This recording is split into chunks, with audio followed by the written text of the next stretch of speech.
Hi hello welcome to Suman TV. నేను మీ Roshan. Present నాతో పాటు ఉన్న వ్యక్తి గురించి చెప్పాలి అంటే ఒకప్పుడు వైఎస్ అభిమాని, తర్వాత వైఎస్ఆర్ టీపీలో కీలక నేత, ఇప్పుడు జగన్ని కాపాడటానికి వచ్చిన కట్టప్ప అంటూ షర్మిల మీద విషయం కక్కుతున్న కొండా రాఘవరెడ్డి గారు. ఆయనతో మాట్లాడదాం. సో కొండా రాఘవరెడ్డి గారు నమస్కారం. సౌత్ ఇండియాలోని అతి తక్కువ ధరలకి రత్నాలను అందించే ఏకైక సంస్థ 6JVR. అంటే ఆమె కాంగ్రెస్ పార్టీలో చేరిందని మీరు ఏకిపారేస్తున్నారా, లేకపోతే జగన్మోహన్ రెడ్డి గురించి మాట్లాడుతుందని చెప్పి ఏకిపారేస్తున్నారా? రెండు వినండి. అందుకే నువ్వు పోతివి సరే, పోయినాక పోలవరం ఏం పరిస్థితి ఉంది? భారతదేశ చరిత్రలో 36 లక్షల మంది ఆడవాళ్ళ మీద ఇల్లు కట్టించిన ప్రభుత్వం ఏదో చూపెట్టమనండి. లేదు. 3000 పెన్షన్ ఇస్తున్నటువంటి ప్రభుత్వం ఎక్కడ ఉందా అంటే లేదు. అమ్మఒడి లాంటి స్కీమ్ ఉందా అంటే లేదు. రైతు బంధు లాంటి స్కీమ్ ఉందా అంటే లేదు. ఆరోగ్యం 3000 మందికి కరోనా టెస్టులు వేయలేని పరిస్థితికి వెళ్ళి 3 కోట్ల మందికి టెస్టులు అయ్యేటటువంటి పరిస్థితి ఎక్కడన్నా ఉందా అంటే లేదు. చరిత్ర సృష్టించినటువంటి 17 హాస్పిటల్స్ను కొత్తగా కడుతున్నదంటే ఎక్కడ లేదు. ఇవన్నీ చూసిన తర్వాత నువ్వు నిజంగానే కాంగ్రెస్ పార్టీని ఎలగబెడదామనుకుంటే, కాంగ్రెస్ పార్టీని బతికిపించుకుందామనుకుంటే, 15 సంవత్సరాల తర్వాత మీ నాయన రాజశేఖరన్ ఇచ్చినటువంటి మాట నిలబెట్టుకుందామని రాహుల్ గాంధీ ప్రధానమంత్రి చేయాలనుకుంటే అంటే ఒకటి రాఘవరెడ్డి గారు మీరు అనే మాటలకి ఎవరు ఏకీభవించరు. ఎందుకంటే మీరు చెప్పిన ఆరోగ్యశ్రీ కానీ, ఫీజు రీయింబర్స్మెంట్ కానీ ఎవరు తీసుకొచ్చిన పార్టీ ఇది? కాంగ్రెస్ పార్టీ. అంటే నేను చెప్తుంది ఫీజు రియంబర్స్మెంట్ కావచ్చు, ఆరోగ్యశ్రీ పథకం కావచ్చు, 108 కావచ్చు, 104 కావచ్చు, ఫీజు రియంబర్స్మెంట్ కావచ్చు, భారతదేశంలో ఉన్న ఏ రాష్ట్రంలో ఉన్న కాంగ్రెస్ ప్రభుత్వం దేలే. ఒక్క రాజశేఖర రెడ్డి గారు మాత్రమే ఉచిత కరెంట్ పార్టీలో ఉన్నాడు ఆయన. వినండి, ఏ పార్టీలో ఉన్నా పక్కన ఉన్న కర్ణాటక కూడా 108 లేదు, ఆరోగ్యశ్రీ లేదు, 104 లేదు, 108 లేదు రాజశేఖర రెడ్డి గారు ఉన్నప్పుడు. అవన్నీ కూడా 100% రాజశేఖర రెడ్డి గారు సృష్టించినట్టువి. అది కాంగ్రెస్ పార్టీలు ఉన్నప్పుడా ఇంకో పార్టీలు ఉన్నప్పుడు అని కాదు. దాన్ని ముందుకు తీసుకుపోతున్న నాయకుడు ఎవరు? వైఎస్ జగన్మోహన్ రెడ్డి గారు.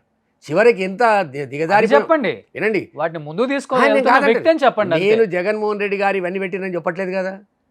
నాడు నేడు రాజశేఖర రెడ్డి గారు పెట్టకున్నా పెట్టిండు కదా. నవరత్నాలు రాజశేఖర రెడ్డి గారు పెట్టకున్నా పెట్టిండు కదా. ఆరోగ్యశ్రీ రాజశేఖర రెడ్డి గారు పెడితే 5 లక్షలు ఉంటే 10 లక్షలు, 10 లక్షల నుంచి 15 లక్షలు ఇవ్వాలి, 25 లక్షలు చేసిండు కదా. రాజశేఖర రెడ్డి గారు ఆంధ్రప్రదేశ్ సమైక్య ఆంధ్రప్రదేశ్లో ఇందిరమ్మ ఇండ్లు అని చెప్పి 60-70 వేలకే ఒక ఇల్లు కట్టించిన 42 లక్షలు కట్టిస్తే ఇలా 36 లక్షల ఇండ్లు 2 సెంట్లు 1 సెంట్ ఇచ్చి బాజాబ్తా 20-30 లక్షల రూపాయల ఆస్తిని ఆడోళ్ళ మీద చేసిండు కదా. ఇవన్నీ మీ కళ్ళకు కనబడతలేవా? అవన్నీ పక్కన పెడదాం. తెలంగాణలో ఉన్నప్పుడు నువ్వు జగన్మోహన్ రెడ్డి గారిని ఒక్క మాట అన్నవా? 3 ఏళ్ళు సూటి ప్రశ్న షర్మిలమ్మ గారికి. తెలంగాణలో వైఎస్ఆర్ తెలంగాణ పార్టీ పెట్టి మా రాజశేఖరన్న బొమ్మనంలో పెట్టి జెండాల ఏ రోజన్న జగన్మోహన్ రెడ్డి గారికి నాకు బాగలేదు, జగన్మోహన్ రెడ్డి గారికి నాకు ఇబ్బంది ఉంది, నాకు ఆస్తులు వంచేయలేదు, నాకు సాక్షిలో నాకు ఏది వాటాలు ఉన్నాయి, ఏ రోజన్న తెలంగాణ మాట్లాడినవా? మనం మనుషులమండి, ఊసరవేలులం కాదు. ఇలా చంద్రబాబు నాయుడు లాంటి ఒక వ్యక్తి తెలుగు రాష్ట్రాలలో పుట్టినందుకు ఊసరవెల్లి ఉరేసుకునే పరిస్థితి ఉంది. దానికంటే ఎక్కువ ఊసరవెల్లి పని చేస్తే ఎట్లా? మనం రాజశేఖర రెడ్డి గారి రక్తం మనది. అందుకే నేను షర్మిలమ్మ గారితో ఒకటే అడుగుతున్నా, రాజకీయంగా ఎక్కడనవో పురంధరేశ్వరి లేదా, మేనకా గాంధీ లేదా, విజయరాజ సింధియా ఫ్యామిలీలో లేరా? ఏ కుటుంబంలో లేవు రెండు పార్టీలలో ఇద్దరు. నీ అడుగులు ఎక్కడేస్తున్నావు? తెలంగాణకి ఎందుకు వచ్చినావు? తెలంగాణ ప్రజలు ఎందుకు మోసం చేసినావు? తెలంగాణలో ఉట్టినాంటివి, పెరిగినాంటివి, తిన్నాంటివి ఏం పాపం చేసిరు తెలంగాణ ప్రజలు? 300 కుటుంబాలను రోడ్డు మీద వేసిరు రోషన్ గారు. కరోనా వచ్చి చచ్చిపోయారు. ఖమ్మం జిల్లాలో వద్దని చెప్పాడు కమిషనర్ గారు. పిలిచి నాకు రిక్వెస్ట్ చేసిన రాఘవరెడ్డి గారు, దయచేసి మీరు వినండి, కరోనా విపరీతంగా ఉంది, మీరు 10,000 20,000 మంది నేను తీసుకొస్తే మీరు ఇబ్బంది పడతారని చెప్తే నేను రిక్వెస్ట్ చేసిన, సార్ ఒక 50 మంది పోలీసు వాళ్ళని మీరు పెట్టండి, 50 మందిని మేము పెడతాం, మేము పాసులు ఇస్తాం, 5,000 మంది కంటే ఎక్కువ ఉండరు, కుర్చీకి మధ్యన మేము దూరం పెడతాం అని బతిమిలాడి నేను మీటింగ్ పెట్టిస్తే గున్నం నాగిరెడ్డి గారు అంటే ఆయన నెల రోజుల లోపల అసలు బాసిండు కరోనా వచ్చి. మందడపు వెంకటరామరెడ్డి అని చెప్పి ఖమ్మం జిల్లా 45 లక్షలు పెట్టి హాస్పిటల్ నుండి మళ్ళీ బతికి బయటపడ్డాడు. నేను అపోలో హాస్పిటల్లో జాయిన్ అయినా.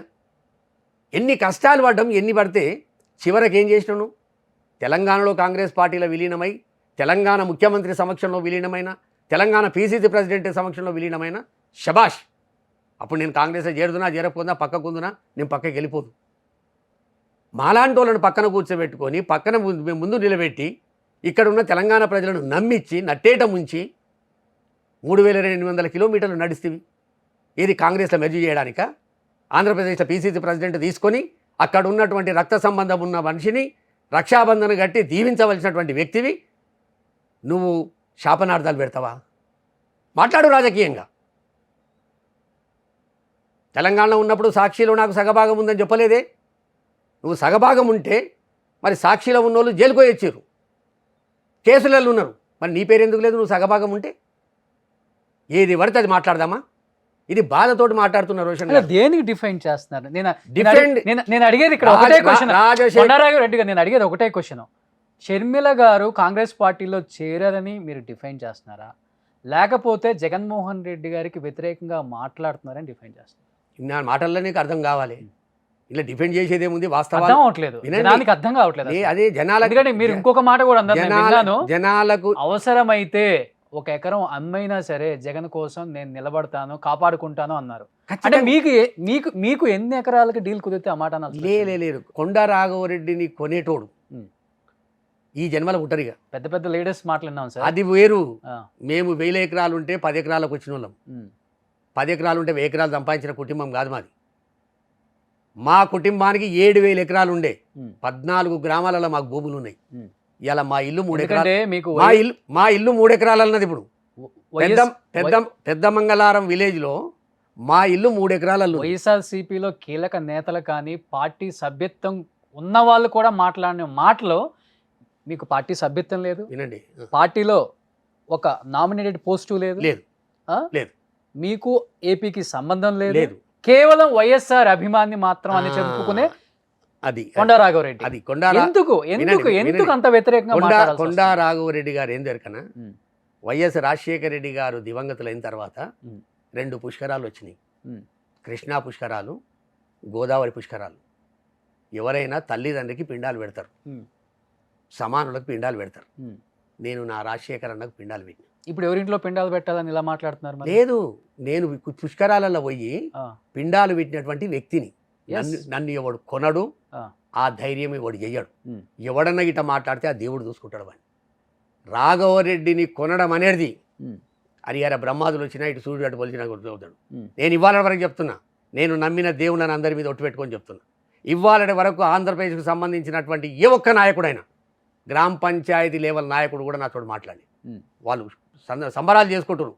కనీసం కొండా రాఘవరెడ్డి వచ్చి మా కళ్ళు తెరిపించాడు. నిజంగానే జగన్మోహన్ రెడ్డి గారికి ఇట్లా షర్మిలమ్మకి ఏమైనా అన్యాయం చేస్తున్నా అని 1, 2 ఏడన్న రసబండ కాడ మాట్లాడే పరిస్థితి ఉండే, అది పూర్తిగా పటాపంచలైపోయిందని సంతోషపడుతున్నాడు అక్కడ. ఉమ్. అంతే తప్ప రాఘవరెడ్డిని కొనేటోడు కానీ, రాఘవరెడ్డిని మాట్లాడమని చెప్పేటోడు కానీ ఇప్పటికి పుట్టబోడు. మీరే అన్నారు కదా షర్మిల వచ్చి రేవంత్ రెడ్డి మీద ఏకిపారేయమని చెప్పిస్తే నేను పోయి మాట్లాడానని చెప్పారు కదా. అదేంది ఆ, అది మాట్లాడమని చెప్పిందంటే మా నాయకురాలు ఇవాళ పోయి ఆమెకు షాలు కప్పి పెళ్లి పత్రిక ఇచ్చింది, నాకు పెళ్లి పత్రిక ఇవ్వాలి, నన్ను ఏకపడేయమని చెప్పడానికి చెప్పినది. ఉమ్, వినవా? నేనేమో ఏకపడేయమంటే ఏకపడేసిన, మా ముఖ్యమంత్రి గారి దగ్గరికి పోయి షాలు కప్పి తెచ్చుకుంది. ఉమ్, గజ దొంగ అన్నది, ఉమ్, బ్రోకర్లకు ఇవ్వద్దు ఉన్నది, బ్లాక్మెయిల్లకు ఇవ్వద్దు ఉన్నది, ఉమ్, పోయి షాలు కప్పింది. ఉమ్. అందుకు రోషన్ గారు బాగా గుర్తుంచుకోండి. మీరు ఇంకెన్ని ప్రశ్నలు వేయండి. 1 మనస వాచ కర్మణ రాఘవరెడ్డి అంటోడు ఒక దైవభక్తునోడు, ఒక దీక్షాపరుడు. అంటే ఏదో ఎల్లయ్య పుల్లయ్యగా వినండి. నేను విన్నాను మీ మాటలో, నేను క్లియర్గా 10 సార్లు విన్నాను. విషపూరితమైన వ్యక్తి ఎవరు? షర్మిలమే. వినండి. అది కూడా ఏంటంటే అంటే ఇప్పుడు ఇన్ని సంవత్సరాలు ఈ విషపూరితమైన వ్యక్తి పార్టీలోనే కీలక నేతగా ఉన్నారు. ఆమెని విషనాగు అన్నారు. వినండి అంటే మీరు కోడెనాగు అయితేనే కదా ఆ పార్టీలో ఉండగలిగింది మీరు కూడా. వినండి. మీరు ఇది బాగా మంచి ప్రశ్న. నేను షర్మిలమ్మ గారు నన్ను ఫోన్ చేస్తే బెంగళూరులో ఉన్న రాఘవన్న నేను రేపు వస్తున్నా అని 7th February 2021 నాకు ఫోన్ చేసింది. ఎందుకమ్మా అంటే ఇట్లా నువ్వు పార్టీ పెడదాం అనుకుంటున్నా రాఘవన్ అంటే, కంగ్రాచులేషన్ తల్లి, రాజా ఎట్లున్నాడు, అంజలి ఎట్లుంది, బ్రదర్ అనిల్ కుమార్ గారు ఎట్లున్నారు, మంచిదమ్మా, బాగుండు, ఆల్ ది బెస్ట్ తల్లి అని పెట్టేసినాను. రేపు ఈవినింగ్ 8th నాడు ఈవినింగ్ 5 o'clock రాఘవన్న అన్నాడు. నేను తెలంగాణ సంస్కృతి, నా బిడ్డ ఏదో శుభకార్యం చేద్దామనుకుంటుంది, పార్టీ పెడదామనుకుంటుంది అని చెప్పి ఒక చీర కొనుక్కొని పోయి ఆ చీర పెట్టి, అమ్మ ఏంది పరిస్థితి అంటే, అప్పటి వరకు నాకు జగన్మోహన్ రెడ్డి గారితోటి కానీ ఈ బ్లాక్మెయిల్ వ్యవహారం నడుస్తుందని కానీ, ఈ ఆంధ్రజ్యోతిలో రాపిచ్చిర్రని కానీ, నేను నా సూటికి ఏంది మా రాజశేఖర్ అన్న బిడ్డ, ఇక్కడ వైఎస్ఆర్ కాంగ్రెస్ పార్టీ లేదు, వైఎస్ఆర్ టీపీ ఏదో అప్పటికి ఇంకా పార్టీ పేరు రాలేదు, పార్టీ పెడదామనుకుంటుందని నేను వెళ్ళిన. ఎందుకమ్మా మరి వైఎస్ఆర్సీపీ మనకు ఉన్నది కదా, నేను ఇన్ఛార్జ్ కూడా వేస్తుంది కదా ఇంతకుముందు, ఉండొచ్చు కదా అంటే, లేదు రాఘవన్న మనం 2 రాష్ట్రాలల్లో పగడ్బందీగా కొట్లాడాలంటే మనం వైఎస్ఆర్సీపీ 2 రాష్ట్రాలలో ఉంటే కొట్లాడలేము, ఇక్కడ మన పార్టీ మనం పెట్టుకుంటాం. ఒకవేళ రేపు ఆంధ్రప్రదేశ్లో కొట్లాడాలనుకుంటే నీళ్ళ విషయం కావచ్చు, నిధుల విషయం కావచ్చు, నియామకాల విషయం కావచ్చు, ఏ విషయమైనా మనం కొట్లాడాలనుకుంటే మనం బాజాప్తా కొట్లాడవచ్చు రాఘవన్న అని నాకు చెప్పింది. నేను నమ్మిన. ఎప్పుడైతే రాజశేఖర రెడ్డి గారి కుటుంబానికి బద్ధ శత్రువుగా ఉన్నటువంటి ఏబిఎన్ రాధాకృష్ణ దగ్గర పోయి ఓపెన్ హార్ట్ విత్ రాధాకృష్ణ దగ్గరికి పోయిందో ఆ రోజు నుంచే డిఫర్ అవ్వకం స్టార్ట్ అయింది. నేను 3 సంవత్సరాల మెంబర్ లేను. ఆ డిఫర్ అయిన తర్వాత కూడా అప్పుడప్పుడు నాకు ఫోన్ చేసి మెసేజ్లు పెట్టి, రాఘవన్న గవర్నర్ కలుస్తున్నాం, జర పెద్ద మనిషి లేకుంటావు పక్కకు చిన్నవాడు, రాఘవన్న సిబిఐ డైరెక్టర్ని కలుస్తున్నాం, జర పక్కకు చిన్నవాడు, రాఘవన్న ఢిల్లీలో పోయి కాగ్ డైరెక్టర్ని కలుస్తున్నాం, పక్కకు చిన్నవాడు, లేకపోతే పార్లమెంటు మీద దాడి చేయనీకపోతున్నాం, పక్కకు చిన్నవాడు అంటే నేను పోయినా.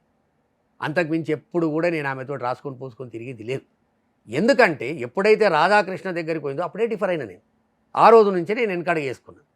ఎప్పుడైతే ఇక కాంగ్రెస్లో పోతుందన్నదో, మన రాజశేఖర్ అన్న మీద ఎఫ్ఐఆర్లో పెట్టిన తర్వాత మనం కాంగ్రెస్లో పోవడమేంది, మనం సూసైడ్ చేసుకున్నట్టే.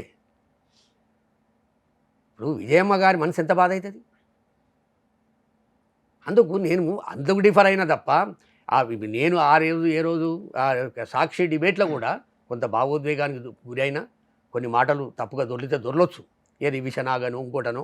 నేను దానికి కూడా మా విజయమ్మ గారికి, నీకు కన్నబిడ్డ రాజశేఖర రెడ్డి గారి బిడ్డ, నీకు 2 బిడ్డలు సమానం కనుక నీ బిడ్డను గిట్ట నేను అట్లా అన్నందుకు భావోద్వేగంతో అన్నది, కోపంతో అన్నది, ఇగో కాంగ్రెస్లో పోయిందా అన్న కసితో అన్నది, జగన్మోహన్ రెడ్డి గారిని ఇల్లు చీల్చిండి అన్నందుకు అన్నది, జగన్మోహన్ రెడ్డి గారిని నమ్మిన వాళ్ళకు మోసం చేస్తాడని చెప్పి ఓపెన్ అయినందుకు, ఆ తల్లి ఆడ పోయి పీసీసీ ప్రెసిడెంట్ అయ్యి ఆ పార్టీ బలోపేతానికి, రాహుల్ గాంధీ ప్రధానమంత్రిని చేసుకోవడానికి, ప్రభుత్వంలో ఉన్న వ్యతిరేకతని ఏదన్నా ఉంటే చెప్పడానికి ఆమె పోయిందనుకున్నా, ఆమె ఏకదాటిగా మన కుటుంబం మీదే దాడి చేస్తుంది, వైఎస్ఆర్ కాంగ్రెస్ పార్టీ మీదే దాడి చేస్తుంది. వైఎస్ఆర్ అంటే సుబ్బారెడ్డి, సజ్జల రామకృష్ణారెడ్డి, లేకపోతే సాయిరెడ్డి అని చెప్పే పరిస్థితికి వచ్చింది. రేపటి రోజున కొండా రాఘవరెడ్డి అని కూడా వస్తుంది. ఇంకా రాని నాకు ఏ అభ్యంతరం లేదు రోషన్ గారు. నేను నిస్వార్థంగా రాజశేఖర్ రెడ్డి గారి బిడ్డ మీద, కొడుకు మీద ఈగ వాళ్ళని భరించడానికి నేను సిద్ధంగా లేను. అంటే ఎన్ని కోట్లకు డీల్ అయింది సార్? నువ్వు రాజకీయంగా ఏమన్నా మాట్లాడుకో. ఎన్ని కోట్లకు డీల్ అయింది? కోర్టు నేను చెప్తున్నా, ఈ ప్రేమ ఇప్పుడు ఒలకపోస్తున్నారు కదా. వినండి మేము గత రోజుల్లో ఎప్పుడు వినలేదు. వినండి రోషన్ గారు, మా నాయన ఇచ్చిపోయిన భూమి అమ్ముకుంటే 100 కోట్లు వస్తాయి. భూమి కాలి మా పేరుడు అమ్ముకుంటే 3 కోట్లు వస్తాయి. రాఘవరెడ్డిని పైసలతోటి ఆలోచన ఇవ్వడం చేస్తే వానంత మూర్ఖుడు కోడలేడు.